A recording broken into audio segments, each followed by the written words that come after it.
Hello YouTube, this is Steven with On My Way to FIRE, a channel about early retirement and all things investing. And in today's video topic, I want to talk about when it comes time to end the grind. All right, so this is a topic that's been on my mind for quite a while, and probably more so in this last year. Just trying to figure out, when exactly is enough enough? How do we get to a number that we're happy with? And how do we develop a plan to live in early retirement by generating income from our assets and, our stocks, ETFs, and mutual funds? And how do we, develop a schedule and find purpose in a meaningful early retirement? And so since my plan is to retire in my early 50s, somewhere around age 52 to 53, I've really started to refine the thought process here. And I jotted a few things down, and I hope this helps you if you're thinking about it. And even if you're far away from retirement age, let me know your thoughts in the comments, and give me a like and subscribe if you enjoy this kind of content. All right, so, at first when I started brainstorming this concept of early retirement and just, how could I get to a point where I don't have to actually work for a living and, basically live off my investments, I thought it really came down to like a milestone number. And that was something in my head, like, if only I had $500,000 invested, if only I had $1 million or $2 million invested, just a fantasy number out there with nothing really concrete in mind, but just throwing a number out there to get me started. And really, as time went on, it's what you do with that investment. And it doesn't really matter what the number is, it's how it performs and how the income is distributed to you.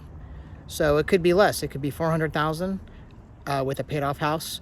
It could be $1.25 million, with a monthly mortgage. It really just comes down to figuring out what are my monthly obligations and payments that I have to make, and how does my cash flow work relative to my investments, the type of investment accounts that I have. Are they taxable brokerage accounts that I can access now, or are they retirement accounts like a 401k or Roth IRA where I might be subject to a penalty for early withdrawal? So with all that in mind, it really comes down to living in the now, and also kind of giving yourself like a practice trial run of setting up vacation days where you kind of pretend like you're retired and go out and do things like you would as if you were a retired person. So I've done that over the last couple of years. I've spent a beach day out there at Huntington Beach for a few hours before it gets crowded throughout all times of the year.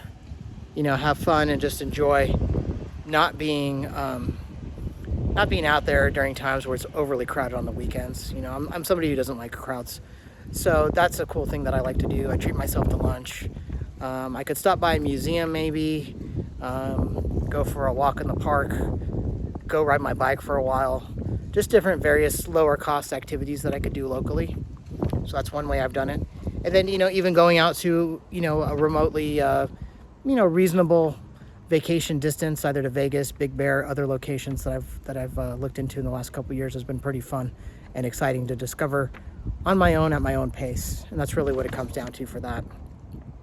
And I think the other thing is also just actively managing free time and giving yourself a schedule so you don't just sit around and not do anything for the entire day, because that can be an easy thing to fall into. But you have to find, I'm a bit of an early riser person, so I like to be up early. So that works out for me to get my activities done before it gets too hot outside. But, that could include reading, walking, spending time with pets or friends and family.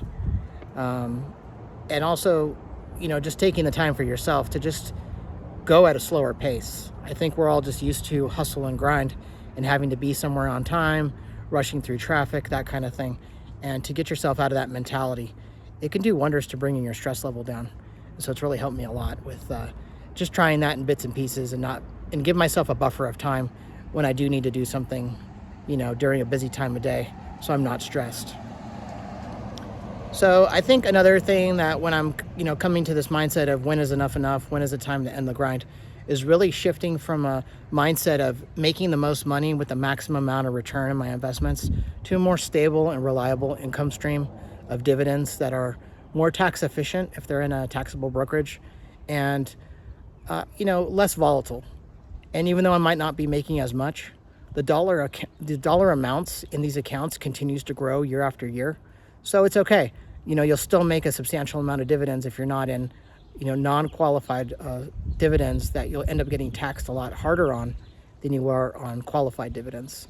So you really got to get into that. And I did a video on talking taxes, and that's an interesting subject that took me some time to kind of figure out what's going to work for me. But it's something that you have to refine and just make small adjustments as you go. And if you make small mistakes and you end up paying more taxes than you should, then you just try to improve that year over year. It's not a perfect process. All right. So, I think the last couple things here I want to mention is just letting compound growth do its thing. And that's the idea that the dividends come in, whether it be monthly or quarterly, that income is reliable, comes in consistently. And whether you choose to let it reinvest in the stocks and just compound on its own, or you actively purchase shares, through limit orders in your stock account, either way, if you're continuing to purchase shares and, retain most of those dividends within your account, it's amazing that, 3 to 5, 10 years out, how these dividends just compound year after year and the amount of income just continues to grow. So a lot of it's just letting it do its thing and not overthinking it. And that can be hard to do because you'll want to tweak it, saying that, hey, I've gone up 20%, I've gone up 30% on this one stock. Well, that's where you have to decide, do you want to trim the stock back a little bit, or do you want to continue to let it run? And that's more like a personal management style of how you want to get into, your investment accounts. But sometimes there's times where I just let it do its thing and I don't really mess with it and just let it continue to buy, and primarily be a purchaser on dips when the stock goes down. And I kind of have an analogy to watering a plant and giving it sunlight. And so, your initial investment are kind of like your seeds, and you're going to put, a sizable amount of money through, numerous purchases into these stocks and build it up to a couple $1,000s, maybe $10,000 or $20,000 in some cases, maybe even more. And as time goes on, you'll continue to get this dividend income, and you can sprinkle sun and water, which are your purchases, and keep adding a little more during times when the stock is down. And then when the stock returns and it actually has a meaningful gain and it goes up about 25 or 30% or whatever number you see that you think is relative to your situation, sell a little bit of your shares and trim and harvest some of those gains, and look at other stocks that you have and see what's down, what's something I still really like a lot that is a core holding that I want to hold on to for a long time, and consider rebalancing by purchasing some shares into something like that. And by doing that, you've kind of allowed the cycle of time to work in your favor to let your stocks come back, not get emotional about it, and harvest those gains. And then kind of just repeat the process in other stocks that you like. And it's a little bit of trial and error. You're not going to get it right every single time, but you can control that by making more purchases and more shares, or selling just to get out of it if it's bothering you that much. But really, it also comes down to focusing on time on, building the day and the week and the schedule of the life that you want to do at your own pace. And, as time goes on, I've really improved on that and not felt that hustle culture, and not felt to give myself additional pressure on investments, because they performed on their own as time goes on. And it's not so much about how I do it, but it's kind of more about the approach and just being consistent, not overdoing it, not putting too much money to work at one time, and just building these positions, and the market will take care of the rest. So the last thing I want to add here is just avoiding the temptation to continue working another year. And that's called moving the goalpost, or another year syndrome. And that's where you extend out your timeline of, I was going to retire at the end of this year, but I think I'm going to work another year or two, because then I can get my account to this number or that number. And if you've already met that number that you had and the math works, and you're still in a healthy age where you can go out and do stuff, I think that's the most valuable thing you can have. So, I might trade a slightly smaller retirement account balance for having more free time to do what I want. And so one of the things that motivates me is a goal to visit the national parks within the United States and, go see all of them and really go explore America on my own with road trips and maybe some flights. I haven't flown in a long time, and I don't have that new pass that you have to have, or a passport even. So that's something I got to do. But, just thinking about traveling and seeing different states that I've never been to outside of the western half of the U.S. would be a really fun thing to do. And it motivates me to do that while I'm young.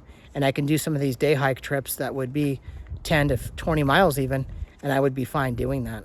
So I really want to make sure I accomplish some of these things before I turn into my late 50s going to my 60s, because I might not have the energy at that time to do it.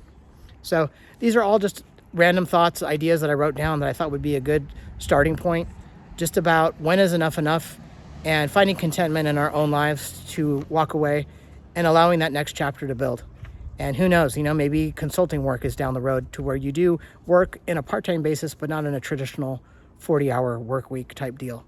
So with that, I'll leave you again with do what you can, when you can, while you can, and we'll see you in the next video. Thanks, guys.